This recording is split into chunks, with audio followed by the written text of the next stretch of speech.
আপনারা জানেন আমার পিতা শহীদ হিসেবে আল্লাহ যেন তাকে কবুল করে নেন। আপনাদের জন্য তার এই প্রোগ্রামে হয়তো অনেক কিছু করার ছিল।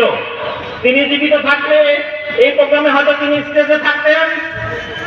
আপনারা সকলে জানেন যে এই জামায়াত ইসলামী বাংলাদেশ এবং বাংলাদেশের অন্যান্য বিরোধী দলের উপর যে নির্যাতন হয়েছে, সেই নির্যাতন যেভাবে আমাদেরকে মজলুম করা হয়েছে, আপনারা যারা শ্রমিক আছেন, আমি মনে করি আপনারা জুলুমের শিকার হয়েছেন। বিগত দিনগুলোতে আপনারা আপনাদের কর্মক্ষেত্রে জুলুমের শিকার হয়েছেন।